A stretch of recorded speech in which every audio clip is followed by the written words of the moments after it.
استعفیٰ ان کو دینا چاہیے تھا لیکن نہیں دے رہا. ہم پھر بھی یہ مطالبہ دہرا رہے ہیں کہ ان کو فی الفور استعفیٰ دینا چاہیے, کیونکہ جو ذمہ داری کانسٹیٹیوشنلی ان کو دی گئی تھی وہ ذمہ داری ادا نہیں کر سکے. فیئر الیکشن, وہ فیئر FAIR کی جگہ فیئر تو تھا لیکن اٹ واز FEAR, فیئر, خوف تھا. یہ فیئر وہ لائے.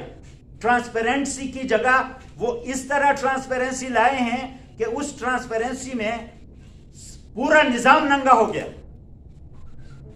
پورا سسٹم کو انہوں نے ننگا کر دیا. لیکن اس ٹرانسپیرنسی کی ضرورت جس کی تھی کہ الیکشن میں دھاندلی نہ ہو, وہ شفاف ہوں, تو وہ جو پردے بیچ میں تھے وہ پردے انہوں نے خود پھاڑ دیے ہیں. اب سسٹم اس ٹرانسپیرنسی سے ننگا نظر آ رہا ہے اور پوری قوم اس کو دیکھ رہی.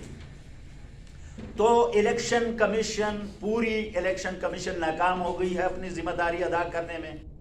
اس لیے ہم مطالبہ کرتے ہیں کہ چیف الیکشن کمشنر سمیت اس کے تمام ممبرز کو استعفیٰ دینا چاہیے تھا. اب صرف ایک چیز رہ گئی ہے کہ ہم کورٹ میں گئے ہیں, ہائی کورٹ. ہماری صرف امید کورٹ سے ہے کہ وہ اس ناانصافی کو, اس ظلم کو, اس بربریت کو ریورس کرے. اب آپ دیکھیں کہ ہمارے جو بھائی بیٹھے ہیں یہاں پہ مائنارٹی خواتین کی نمائندگی اب اسمبلی میں کون لوگ کریں گے؟ وہ لوگ کریں گے جن کو قوم نے ریجیکٹ کیا, ان کے نامینیز قوم کو ریپریزنٹ کریں گے. جس جماعت نے کروڑوں ووٹ لیے ان کی نمائندگی اس میں اسمبلی میں نہیں ہو رہی, بلکہ قوم کے ریجیکٹ شدہ, قوم کے مسترد شدہ لوگوں کو اب ان کی نامینیز جو ہیں وہ اسمبلی میں قوم کی نمائندگی کریں. تو یہ ہم بالکل بھی ایکسیپٹ نہیں کریں گے. ہم اسمبلیز کے اندر, پروونشل اور نیشنل اسمبلی کے اندر بھی اس چیز کو فائٹ کرتے رہیں گے. ہم سڑکوں میں بھی اس چیز کو, کیونکہ یہ پاکستان کے مستقبل کے ساتھ کھیلا جا رہا ہے. یہ میسج دیا جا رہا ہے کہ پاکستان میں جمہوریت ناکام ہو گئی ہے. میسج یہ دیا جا رہا ہے, حالانکہ جمہوریت ناکام نہیں ہوئی.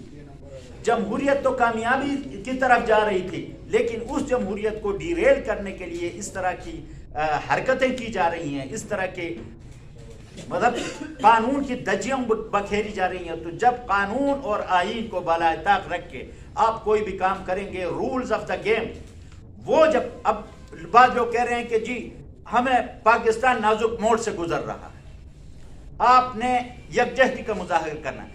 میں کہتا ہوں کہ پاکستان کو نازک موڑ پر لایا کس طرح گیا.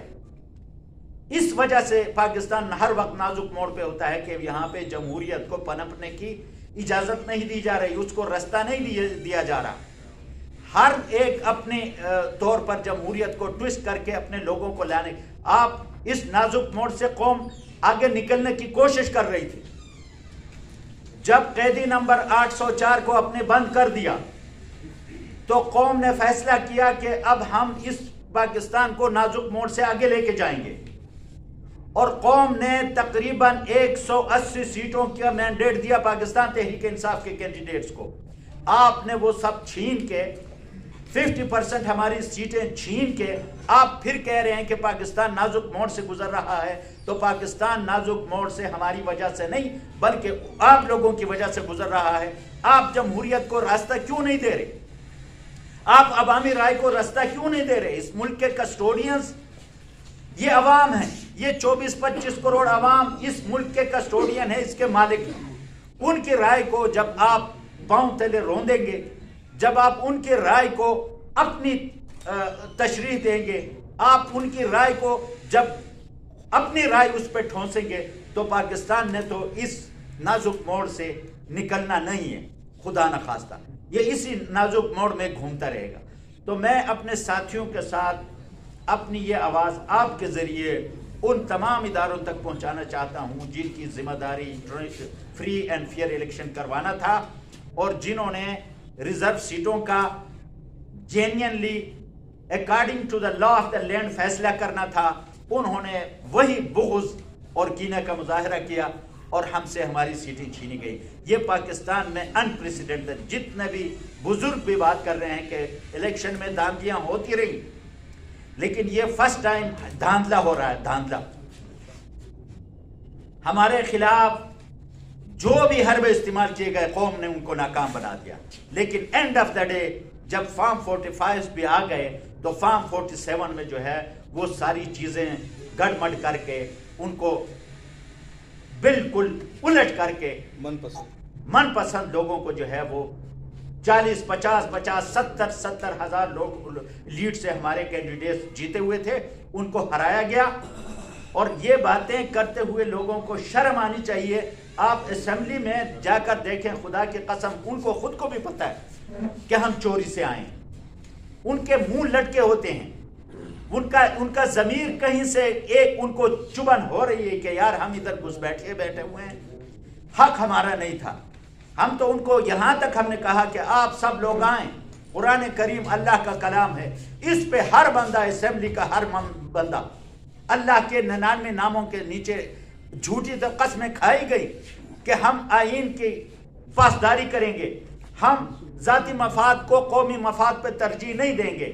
لیکن وہ قسمیں ہیں جو جھوٹی قسمیں میں ان کو کہوں گا. ہم نے ان کہا کہ بھئی آپ آئیں، اس قرآن پہ ہاتھ رکھ کے ہر ممبر اسمبلی جو ہے وہ حلف اٹھائے کہ یار میں جو جیتا ہوں میں قوم کے مینڈیٹ سے جیتا ہوں، میں فارم 45 کا پروڈکٹ نہیں ہوں، میں فارم 45 کے ذریعے نہیں جیتا. آپ آ کے قرآن پہ ہاتھ رکھ کے قسم کھائیں.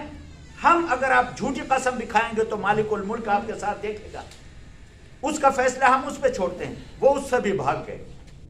اب اس کا فیصلہ کون کرے گا کہ کون صحیح کون غلط؟ تو لے دے کہ اس ملک کے ادارے جو ہائی کورٹ اور سپریم کورٹ ہیں، جو بھی ہے ہماری نظریں وہاں پہ ہیں. میں اپنی عدلیہ سے دست بستہ گزارش کروں گا کہ خدا را اس ملک میں آئین کی بالادستی جو عوام کی رائے ہے، جسے جنرل ول کہتے ہیں، پوری دنیا میں ہمارا مذاق اڑایا جا رہا ہے. پاکستانی میڈیا میں نہیں بلکہ انٹرنیشنل میڈیا میں جو کچھ ہو رہا ہے. آج ہمارے پرائم منسٹر کی حلف برداری کی تقریب، وہ اس کی تصویر کے ساتھ کیا کیا جا رہا ہے؟ مینڈیٹ چور پرائم منسٹر. اور یہ انٹرنیشنل میڈیا کہہ رہا ہے what message is being sent to the international community. ایسی اس گورنمنٹ انسٹال کی گئی ہے جس کی کریڈیبلٹی انٹرنیشنلی زیرو ہے. اس پہ اس کے بچے اعتبار نہیں کر رہے کہ ہمارا جو ہے بابا جو ہے وہ الیکشن صحیح طریقے سے جیتا ہے. اور انٹرنیشنل کمیونٹی اس ملک کی، اب ہم کہتے ہیں جی ہماری اکنامک میلٹ ڈاؤن ہوئی ہے. اکنامکس کو بہتر بنانے کے لیے سب سے بنیادی چیز کہ آپ کے ملک میں ایک کریڈیبل گورنمنٹ ہو، جس گورنمنٹ کی کریڈیبلٹی انٹرنیشنلی زیرو ہو. انٹرنیشنل ایجنسیز، فارن کنٹریز وہ جب دیکھتے ہیں کہ اس ملک میں ایسے لوگ مسلط کیے گئے ہیں جو ووٹ چوری کر کے آئے ہیں، تو ان پہ کون اعتبار کرے گا؟ آپ مجھے یہ بتائیں. ہم ٹی ٹی اور وہ جو کیسز معاف ہوئے ہیں ان کی بات ہی نہیں کرتے، وہ تو ہیں ہی. لیکن اس مرتبہ جو ووٹ چوری کا ایک واقعہ ہوا ہے، اس سے اس گورنمنٹ کی کریڈیبلٹی انٹرنیشنلی زیرو ہے. اور اس کو لے کر کوئی بھی ادارہ، کوئی بھی باہر کا ملک ان کے ساتھ انٹریکشن کرنے نہیں جا رہا. تو میری گزارش اب ہائی کورٹ اور سپریم کورٹ سے ہے کہ وہ اس چیز کو کم از کم کچھ ڈیمیج کنٹرول کرے. Damage has already been done.